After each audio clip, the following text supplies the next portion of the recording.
Good morning, everyone. I trust all is well with all of you ladies and gentlemen as you progress into this week. Hope you have a chance this week to practice servant leadership, and I'm excited about our guest speaker we're going to have in a little while. Mr. Brandon Lewis is going to join us, but for now, I really want us to roll into this conference call with our guest speaker for the devotion, Mr. Bill Cole. Bill Cole serves One Life as our Vice President of Operations. And not only is Bill an intelligent and dedicated One Life executive staff member, he's also my friend. He is a spiritual leader of his home and for his family. And when you're around Bill, it's just the kind of person you want to make sure you surround yourself with. He's a good guy, and I care a lot about him. So we're going to turn the devotion over to Mr. Bill Cole. Bill, are you with us?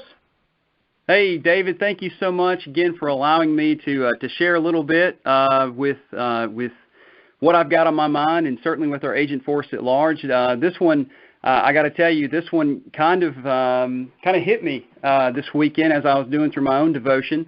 As David alluded to, I'm the Vice President of Operations, and a lot of my role consists of troubleshooting, if you will. And when I first got here about 5 or 6 years ago, and I promise there's a point to this, we opted to change our current infrastructure, our network infrastructure, from a classless C to a Class B. Now, that doesn't mean a whole lot to anybody, but let me tell you a little bit about what that means. It means that we have configured a system in One Life that can have up to 65,534 network nodes. That means we can have up to 65,000 and some change computers talking to one another at one time. This allows us to have Agent Hub. This allows us to have a website. This allows us to have this phone that I'm talking to you on actually is one of those nodes. That's pretty amazing. When you really break it down and kind of figure out what it's doing, that's insane that you actually plug something up to a phone, plug something up to your computer, and it just works. And they all work together. And the most common question I'm asked in classes that I teach and mentorships that I'm a part of, how does it work? How does that happen? I don't know if anybody I'm talking to is married or has family, but I have a hard time maintaining control of my house of 6, much less a house that's over 65,000. And it's interesting as what it does, and this is what really hit me. When you first plug anything up to the wall, the first thing that it does is it listens. It listens to see if there's any traffic on that line, and before it actually speaks, it ensures and makes sure that it's not going to interrupt somebody else. That's interesting to me. In order to network, in order to lead, you first must listen. And this devotion is Job. So the book of Job is an interesting thing to me. It's 42 chapters long, and it was one of those events in my life, Job was, that it was an altering event. It was a faith shaker. Early on in my Christian walk, Job was something that was laid at my feet. And the first 2 chapters actually of Job, it just kind of sets up the story. The second chapter being where Satan and God are speaking to one another, and that's what kind of tripped me up. In my mind, they're talking in some type of heavenly Starbucks, and they're just trying to figure out what to do with their God Job, or God's God Job. So like I said, 42 chapters of Job. The first 2 are setting up the story, and the last 4 are what God conveying to Job. The rest of the chapters are friends of Job telling Job what he did wrong.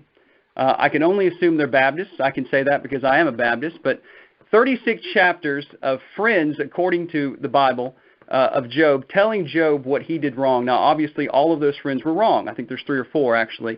And that patterns itself a lot like a network. This was not the right thing to do. Oftentimes, as leaders, and certainly as Christian leaders and Christians in general, we tend to talk before listening. We know what it is. We know what to do and how to fix it. We somehow feel that with God connected to us, us and God are the dream team, and we forget that we don't really do anything. God is using us completely and holistically. Oftentimes, as Christians, we just need to listen, love, pray, and shut up, and let God speak through us and to the person that we're talking to. So today, I'd like to pray for understandings and patience. So if you will, let's pray real quick. Dear Heavenly Father, today I pray for understanding, divine understanding and divine patience, and the ability to listen and thereby learn. Amen. Thank you so much, Bill. That was awesome devotion and full of gold nuggets we should take away and implement into our lives as well. I want to roll into our production report. If you would, we had another record week in the modern era for One Life. We submitted as an IMO $868,901.04 of annualized premium. Fantastic job, and I'm clapping right now. Agent of the week is Mark Dimbath with $16,573.44. Fantastic job, Mark. Alex Joyce at number 2, $15,036.48. Number 3, Josh Sivak, $14,576.76. Number 4, Lance Gilliland at $12,942 of submitted AP. Number 5, Matthew Dworetsky with $12,614. Number 6, Stacy Bedgood with $11,406 of submitted AP. Number 7, Aziz Aditamiran with $10,142. Number 8, Landon Ramirez with $9,285. Number 9, Joseph Griffin with $7,991. And rounding out the top 10, Lisa Spinner with $7,826 of submitted annualized premium. Fantastic job. And our top 5 teams of the week. Number 1, Innovative Insurance Brokers with $141,810. Number 2, Life Management with $123,666.48. Number 3, Diversified with $70,234. Number 4, Lead Masters with $68,342. And David Bowles in with number 5 with $65,742 submitted annual premium. Fantastic job, and we had a number of groups that excelled, obviously, to help us hit that new modern era record. One Life, and especially our marketing staff, are experiencing much recruiting success right now. In a world where most industries can lay you off, you're always employed with an insurance license. Make it a priority to utilize your warm market recruiting abilities and share your success with others. This will help you build your business. Make sure to capitalize on the Gerber Guaranteed Issue Contest, application contest that's going on, and it will continue on through April the 15th. I'll be sending out more information about that as well. I know most of you have received it, should have all received it by now, but for every 3 applications issued and paid, with one of those, at least one of those being submitted electronically, you get additional cash money. In the first set, you get a golf polo or a T-shirt. So fantastic. And also just want to make mention that we're 2 months away now from our next One Life Academy and Leadership Summit. So we're going to be gearing up for that. May the 2nd through the 4th is going to be a fantastic time of fellowship together. So get prepared for that to come up in the very, very near future. Our featured speaker for today is Mr. Brandon Lewis. And Brandon is the founder and owner of Purpose Driven Insurance, which he started last year. And in his first year, his business did almost $1 million in submitted premium. He has only been in the insurance industry for a few short years, yet has experienced much success. Brandon grew up in Locust, North Carolina, and played baseball through college. His number one goal or purpose in life is to grow God's kingdom. He believes that he's called for leadership, and he believes in his ministry as well. On the home page of his company website, purposedrivenins.com, there's a company slogan that states, "Where faith and leadership meet." And that really sums up what Brandon Lewis is all about. I'm blessed to be able to spend time with Brandon and get to know him and consider Brandon to be a friend as well. So without further ado, we're going to turn the call over to Mr. Brandon Lewis. Brandon, are you with us? I am here, David. Thank you very much for that kind introduction, man. And I'll be honest about it too, man. I consider you a good friend of mine as well, man. So thank you for that stuff. And today on the call, I'm going to be very intentional with my time, but I'm also going to take my time as I go through the material, and it's not going to take that long. But today, as you probably have already read in the email that David sent out, is the topic of conversation for today is going to be the word serve, okay? And I just read a book. I read a lot of books, and that's where I have, gained most of my knowledge in addition to mentorship. With like Scotty Elliott and people like that, but where I gained most of my knowledge is through reading books. And the book that I just read is called The Secret, and it's by Ken Blanchard and Mark Miller. And on the front of it says, "What great leaders know and do." And the book, I'm not going to ruin the book for you if you want to go out and get it, but The Secret is the word serve. It's how do you serve your team? How do you serve other people? And how do you serve the world? That's what it's about. And so I'm going to go through, he does an acronym in the book with the word serve. And I'm just going to basically go through each letter of serve really quick. And I'm going to tell you what each of those letters mean in the book. And then I'm going to just give you some things that you can kind of take with you and apply to your team. And this is one thing that I'll say to you in the very beginning that was that I heard from somebody else. I can't remember who exactly said it, but it said, don't let learning turn into knowledge. Let it turn into action. So don't let what you hear today just turn into some good stuff that you know, because until you apply it to your team and until you're able to implement the things that I'm going to talk about today, you will see no results. Okay, so I think that if you're on this call and you love leadership and you have a team and things like that, or you want to build a team, either one, you want to have some results. Okay, because that's why we do this. So really let this stuff sink in and take it home with you. Okay, so the first letter is S, okay, and that stands for see the future. Okay, that's as a leader, you have to be a visionary, you have to be able to cast vision, and you have to be able to make people understand what your vision is and to also buy into that vision, okay? And one thing that I will mainly say about this is a responsibility that cannot be delegated. You cannot, as the leader, you can't say, hey, I'm going to hire this person to be my visionary. No, you're the visionary if you're the leader. All right, so it's about your vision as a leader for the future of your group. Okay, so like what are we going to accomplish together? For example, I'm going to go ahead and cast One Life vision real quick for you. It's $100 million right now in submitted premium. That's where the goal is. That's what Scotty has cast out as the leader of One Life, and I have bought into it, and I want to do my part in making that happen. And what you've got to understand, and one thing that I kind of preach to my team is that, hey, listen, we have our agents, like, for example, my agency goal, we did almost $1 million last year. Our goal is to double that and do $2 million this year. And so my whole team knows that our agency goal is $2 million. And so, if you ask anybody on my team what our agency goal is, they can tell you, because I understand how important it is to cast vision. And your vision is going to be who you are, where you are going, and what drives your behavior. And understand, too, that it's not just about envisioning it. It's about also communicating a future-oriented vision. Okay, so understand that. Understand that those are required parts of casting vision. And at the end of each of these letters, that's about the end of the letter S. I'm gonna leave you with some questions. So if you're taking notes, these are some questions that you really want to take with you and be able to answer these to really make this effective in your life. So what is the purpose of your team? That's the one thing you need to ask. And then something that I just alluded to was how many people on your team could communicate the team's vision?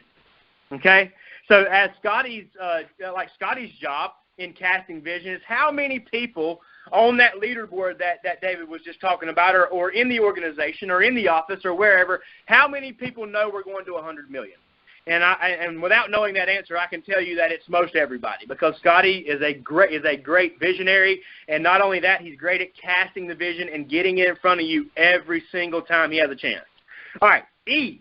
E stands for engage and develop others. This is my favorite part of being in a leadership role. Okay, I love being able to change someone's life, and I mean in many different areas. I mean, if you heard, I was able to I had the privilege of speaking at the One Life event, the leadership event the last time, and one of the things that I said that I'm most proud of is that 4 of my agents were saved last year, or people that people that came into my business were saved.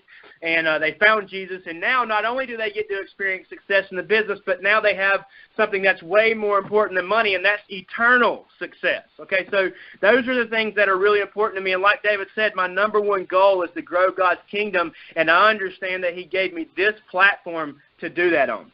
All right, so understand that everything that you will accomplish as a leader is hinged on the people that you have around you. Okay, you are only as good as the people on your team. All right, so when you understand that, then that should motivate you to get out there and engage and develop others, okay? And one quote that's in the book that I really like, it says, with every pair of hands you hire, you get a free brain. Okay, so let that sink in for a second. Understand that because you hire someone into your organization does not mean that you're smarter than them just because you're the leader. I can tell you right now, I'm not smarter than half the people on my team. All right, and thank God I have them because they have helped me grow into the person that I am, okay, because I lean on them. Yeah, they lean on me for guidance, but they don't understand that when I'm talking to them, I'm learning from them as well. So understand, don't be arrogant and think that you can't learn from someone that you're leading because that's your best teacher, all right? And, people want to feel valued and appreciated. So when you engage and develop them, they feel, hey, man, this dude cares about me, he appreciates me, and therefore you're going to get more out of someone when they feel that way as opposed to feeling like they're just a number or that you're just trying to make an override or something like that. So understand that that's very, very important. So the two questions I'm going to leave you with this letter, it's the letter E, engage and develop others, is to what extent have you successfully engaged your team members? To what extent have you successfully engaged your team members? And then how are you encouraging the development of your people? What are you doing? Are you teaching them what they need to do? Are you encouraging them? Like if you are on my team, you read books. Because if you don't, you feel weird. Because I'm going to make you feel weird for not reading books. Because listen, I understand that is where your growth is going to come from, is through smashing books. I'm talking about reading as many as you possibly can. I'm not talking about one a year. All right? All right. So the next letter is R. R stands for reinvent continuously. Okay? This is another area of leadership that I really love because one thing that has allowed me to be able to actually engage and develop someone and actually see the future is my personal development. People reinvent continuously in three different areas. Okay? The first one is personal level, personal development. All right, and that's what I'm talking about when I say that's my favorite thing to do. And a leader must model the behavior that they want people to emulate. All right, so you've got to be what you want your team to be. All right, because the reality is that they're going to do what you do, good and bad. So you better be setting the example of what you want people to be. And that do as I say, not as I do mentality, let me tell you something, that don't work. All right, do not try to use that. Do not try to be something different and tell your team to be something different because you will not be a good leader if you do that. And also, man, we've got to keep up with competition and the rate of change in the market. I mean, that's one thing I love about One Life is they're very innovative. They're very open-minded to change and to, hey, can we get better over here? Can we get better over there? And that's something that I think makes One Life as successful as they are. I mean, I think, David, the number was 868,000. But when I first came into One Life, I remember Scotty telling me that they were trying to get to 750, and that was in April. Okay, so, man, listen, let me tell you something. What they're doing is working. I love being a part of this team. All right, so, and also you have a stewardship responsibility to maximize your God-given talent. Okay, I believe that if God gives you the ability, especially to lead, which he doesn't give that to every person, it is your responsibility to do it and to do it well. Okay, so if you're not doing it well, you are not being a good steward of the stuff God gave you. Okay, so listen, if you're not doing it, it's fine. Do it. Get better. All right, second part applies to systems and processes, and this was actually when Mr. Cole was speaking, it made me think of that. I mean, you always are talking about, like, great leaders are seeking the questions of how can we make it better? How can we get faster? How can we have fewer errors? Stuff like that. I mean, you have to be innovative in those areas as a leader too, because when you're a leader in this business, then you have, obviously we have systems in place that track business and figure out where we need to work on things and stuff like that. So you have to constantly be reinventing that stuff. And I'll be honest, I have an amazing assistant named Sarah that really, really assists me in doing that stuff. Basically, I just tell Sarah what I want to change, and she's the one who does all the innovation. I can't take credit there.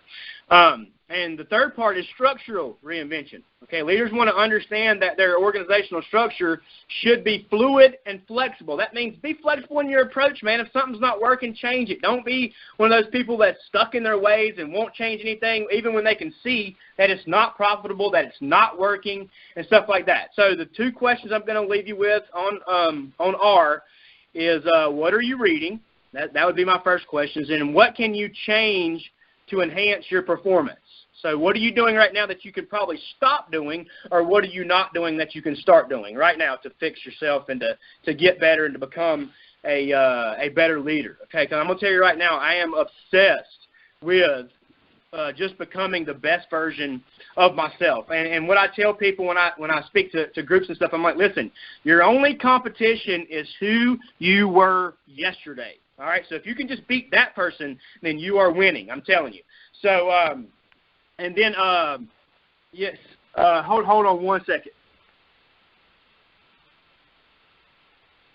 All right, sorry, I'm in a hotel. Somebody's knocking on the door. All right, so now back to V. Okay, V is value, relationships, and results. All right, the relationships will come before results. All right, so what I'm saying when I say that is, listen, you've got to develop your relationship with the agents, with the people that you're leading, and you have to value that before you expect to get any sort of production or results or anything like that. So, like when you recruit somebody, I think the numbers are it'll be 90 to 120 days before you ever see any sort of like monetary gain from that. All right, any sort of override that comes in. I think that's the numbers.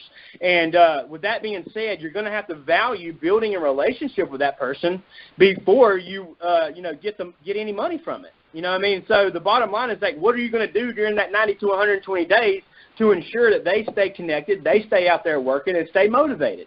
That's your job as a leader. All right, so great leaders that lead on high levels understand that you have to have both, all right? So 2 tests for leaders, all right, is do you get results and do you have followers, all right? And just for your information, if you have no followers, number 1, you're not a leader yet, and number 2, you will have no results. All right, so that's as a leader, and I'm just talking about a leader. I mean, we can go out and write business by ourselves and make money and put up results, but I'm talking about as a leader, if you don't have followers, you will not have any results. So good leaders will provide both challenge and support, expect results, and have good relationships. So it's okay to have a relationship with someone, and it's also okay to hold them accountable.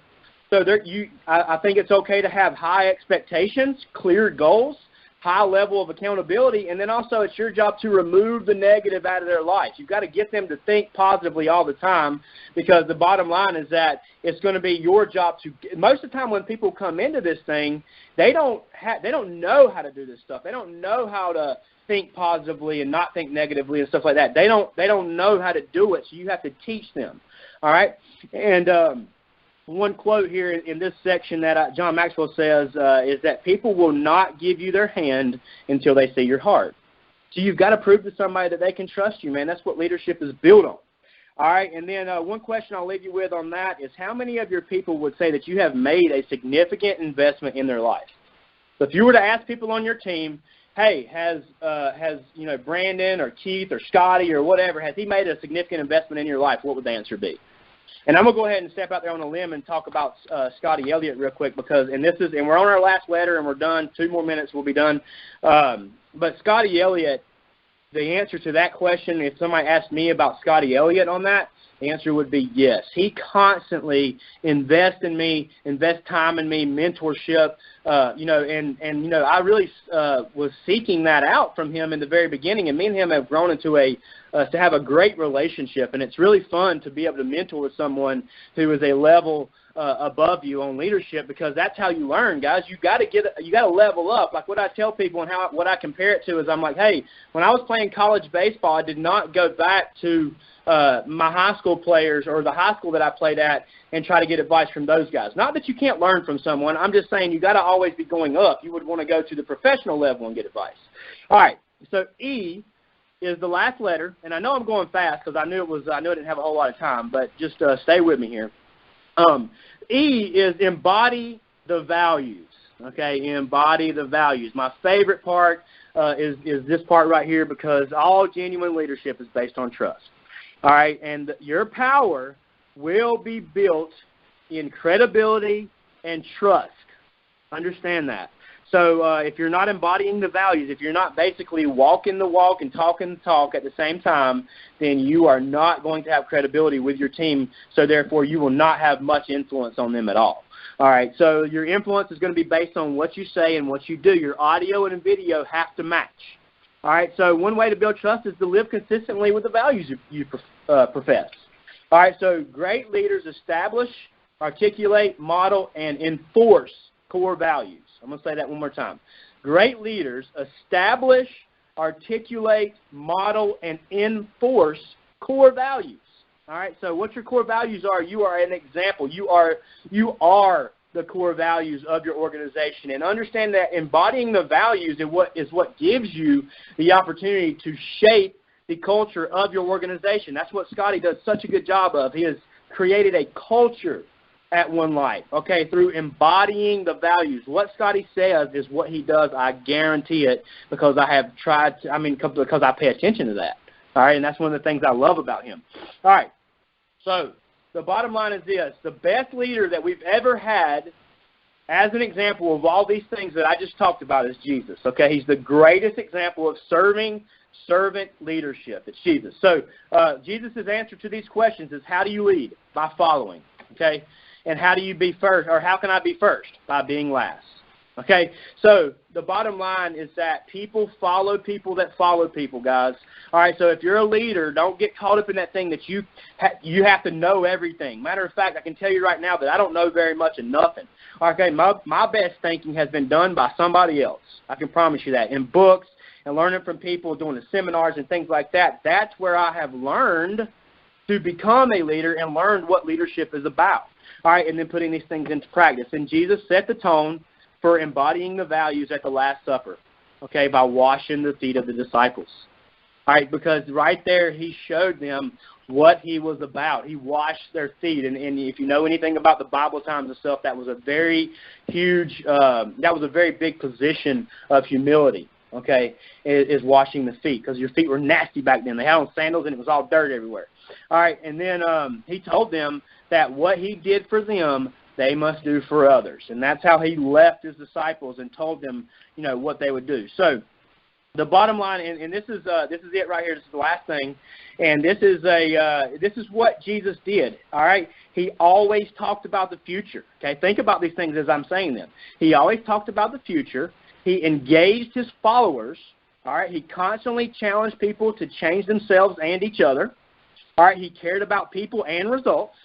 All right, he certainly embodied the values, and his organization has been around for over 2,000 years. All right, it's been around for over 2,000 years. There's not even a Fortune 100 company that's been around for 2,000 years. Okay, so the bottom line is that if you want to use the example, or if you want to see the example of everything that I talked about today, look at Jesus. And David, that's all I got, man. That is, I appreciate, like I said, once again, you letting me be on the call, and that's amazing. I hope this was some value add to the team, and thanks again for letting me be on, man. Brandon, that was awesome. I really appreciate you taking time out of your day, obviously from a hotel room somewhere where you've got a stranger knocking at your door. So I hope all is well. But if you don't mind, I want to set the mute settings where our callers, if they have a question, majority of the time there is no questions, but I have a couple comments to follow up if there's no questions. But we're going to set the mute settings by pressing *6. You can unmute Brandon. By pressing *6, you can unmute your line if you have a question for Brandon Lewis, and we'll give it 10 to 15 seconds of somewhat awkward silence to see if there's any questions.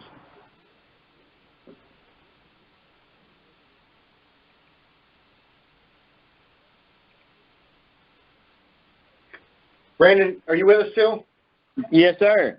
Okay, fantastic. Well, I'll wrap up with saying this, and somebody unmutes your line, just interrupt me so we can get your question into Brandon Lewis. But, servant leadership and serving others is a big part of what I believe in as well. And I appreciate you really pinning this down and sharing from the book The Secret, what it really means to serve, or an acronym for each letter to serve. Bill Buckley actually mentioned to me, and I may have mentioned this on stage in the Dominican Republic at our National Sales Conference a couple years ago, that Bill Buckley was here, and he spoke for our leaders one day, and the next day we gave him an opportunity just to hang out at Mr. Parker's farm, and he sent me a text message that said, David, how can I serve you today? And that stuck with me. And in my daily walk, I want to be of service to others. Obviously, I want to lead where necessary, but I want to be a servant to others, and I work for our agents and our managers, and we should all feel that way. Do we have somebody with their line unmuted? Okay. Well, Brandon, I want to go ahead and wrap up. I got one question. I'm going to put you on the spot. If you would name, for those people who are getting into reading, can you name 2 of your most favorite books that maybe an easy read or a moderate read, but something to leave our callers with? Absolutely. Well, I'm actually going to name some authors because that will help you give you multiple books to read. So John Gordon is a great author that has some really, really simple reads that are easy to read, and they're all storylines. It's fun, specifically The Energy Bus, The Seed, No Complaining Rule, The Carpenter, which is talking specifically about Jesus and stuff like that. Those are great, and I love John Maxwell books. Okay, and those are really, really good leadership books that have a lot of meat in it. And then one book that I'll leave you with too that kind of exemplifies a lot of the stuff that I was talking about is Leaders Eat Last by Simon Sinek. Fantastic. Simon Sinek.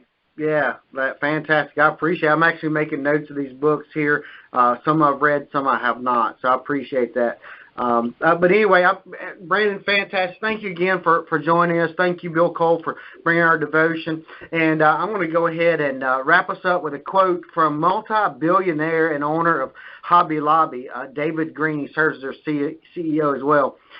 David Green says, "You need an attitude of service. You're not just serving yourself. You help others to grow up, and you grow with them." So that's a little quote there from Hobby Lobby's owner and CEO, David Green. Thank you, everybody, for joining our call. Come join us again next Monday, same time, same place, and we'll send out information about that call here in the near future. Thanks and goodbye.